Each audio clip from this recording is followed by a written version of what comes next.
This is the silent language of covert narcissism you've been ignoring. I know many of you might feel exhausted by the controllers in your life. That's exactly why I created the workshop and course Free to Be. There's a link below where you can find more information about it. The course is comprehensive, and if it resonates with you, I invite you to click the link and explore the details. Today, I want to begin with a statement for you to consider. There is no such thing as no communication. So often, I hear people tell me, in my office or other settings, things like, I have a broken relationship with someone, and we're just not communicating. This could be with a difficult ex-spouse, a challenging coworker, or someone in your extended family. You might think, they won't talk to me, or are trying to have a conversation, but it goes nowhere. We just can't communicate. But I always return to this principle. There is no such thing as no communication. Communication happens in more ways than just verbal exchanges. Narcissists, especially covert narcissists, understand this all too well, and they use it to their advantage. Recognizing this dynamic is crucial for understanding their behavior. Let's begin by differentiating between overt and covert narcissists. Overt narcissists leave nothing to the imagination. They openly seek control, crave superiority, and dismiss you if you disagree with them. They operate with a strong sense of entitlement, often manipulating and exploiting others without regard for their feelings. In the presence of an overt narcissist, these traits become apparent almost immediately. Covert narcissists, however, operate differently. They think, I can approach this in a more subtle way, one that makes me less vulnerable and gives me even more power. They develop what I call the silent language of narcissism. Their approach is akin to saying, I'll show you exactly how little I think of you, but without using words. This strategy ensures they leave no trail and remain unaccountable. Despite being just as self-absorbed as overt narcissists, covert narcissists are much harder to identify and confront. First, let's examine the personality traits that define covert narcissists. Then, we'll explore the subtle nonverbal communication patterns that reflect these traits, the messages hidden between the lines. Covert narcissists reveal their self-absorption in under-the-radar ways, such as acting disinterested, showing little to no attentiveness toward you, deeming you irrelevant as if your thoughts and feelings don't matter, holding a low regard for you and your opinions, displaying minimal concern for your well-being, appearing cold and aloof, or avoiding you altogether, leaving you wondering, where did they go? Exuding a condescending attitude, making it clear they see themselves as superior. Other traits may include feigning forgetfulness. Oh, you told me that. I forgot, as a way to dismiss or invalidate you. Being emotionally unavailable or quietly self-indulgent. Displaying bland facial expressions, withholding affection, or offering no affirmation. Using sarcasm to belittle or undermine others subtly. Being overly defensive, creating a barrier that's nearly impossible to breach. These behaviors can leave you thinking, we're just not communicating. But I'd argue, oh yes, you are. Covert narcissists communicate a great deal, just not with words. Covert narcissists may not communicate their thoughts and feelings directly, but their silent interactions often convey powerful, unspoken messages. Let's explore several examples of what they typically express through their passive-aggressive behavior. As you read, consider if you've ever felt like these are the messages they would articulate, if only they were willing to say them out loud. When covert narcissists engage in their silent, non-communicative style, they may be conveying messages like, you mean nothing to me. I'm the only one in this equation that really matters. Haven't you figured that out yet? Connecting with people takes too much energy. I don't want to be bothered. If you think I'm going to cooperate, think again. Their silence can also communicate deeper, more emotional sentiments. I'm angry, really angry at you, while harboring bitterness and resentment. I feel wounded, but I'll never admit it. I won't give you that satisfaction. I feel inadequate about my relationship skills, but it's easier to blame you for any communication failures.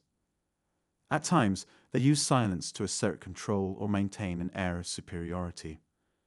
I like keeping people guessing about me. Being mysterious gives me a sense of power. If anyone has rejected me, screw you, though they wouldn't express it quite that directly. I enjoy watching people scramble when I sabotage their plans. It's entertaining to me. I want to be free of any obligations you think you can place on me. Go ahead and try, but it won't work. Their lack of communication often reflects deep-seated distrust or defiance. I don't trust you. I don't trust anyone. That's just who I am, and I'm not interested in changing. No one, absolutely no one, tells me what to think, say, or do. That's not going to happen.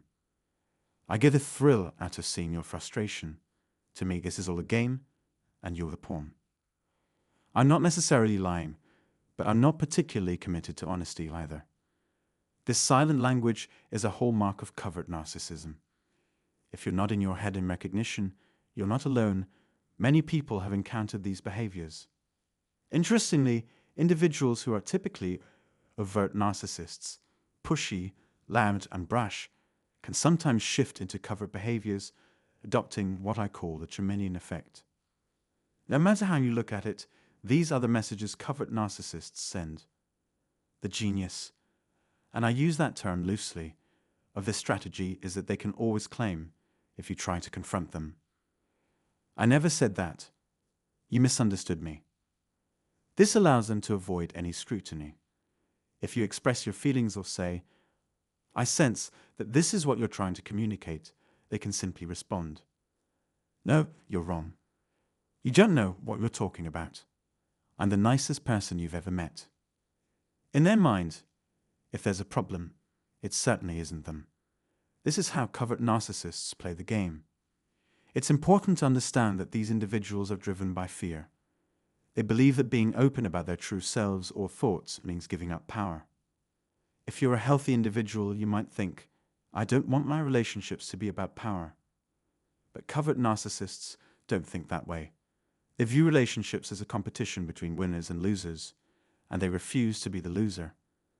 Their goal is to win, often by making you feel inadequate. Pessimism and futility typically drive them. They don't have meaningful ideas about building healthy, fulfilling relationships. A long time ago, they decided that such well-being is an impossible dream. Their mindset is, if that's the case, at least I need to be on top when everything falls apart. Given this understanding, the best approach is to minimize your connection with these individuals whenever possible. I know it's not always easy to completely avoid them. While going no contact can be necessary in some cases, there are times when interaction is unavoidable. At the very least, try to limit their involvement in your personal plans, schedule, business transactions, or anything else where they might attempt to exert control. Covert narcissists thrive on being in control. If they can do so in a subtle, covert manner, leaving you feeling agitated while they gloat, they consider it a win. They take pleasure in thinking, I'm having so much fun today. With that in mind, I encourage you to make a conscious decision. I will listen to my inner guidance and live according to my principles.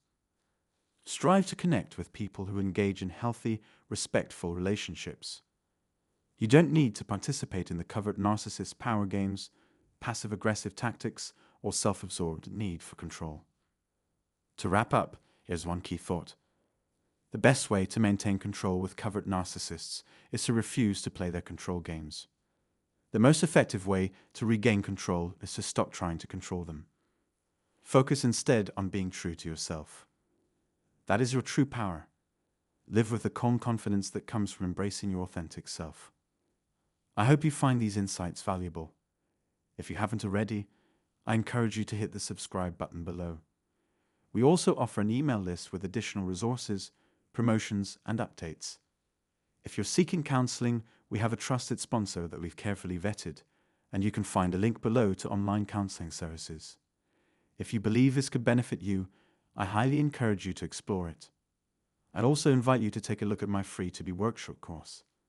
It's an in-depth program designed to help you handle the controllers in your life, understand their tactics, and learn how to disengage from them.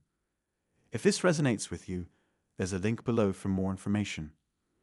Remember, covert narcissists can be among the most challenging individuals to deal with. However, once you identify their behavior and understand what's going on behind the scenes, you can create a strategy to say, asterisk, I'm not participating in their game anymore, asterisk. Instead, you can affirm, asterisk, I'm perfectly fine being who I am, asterisk.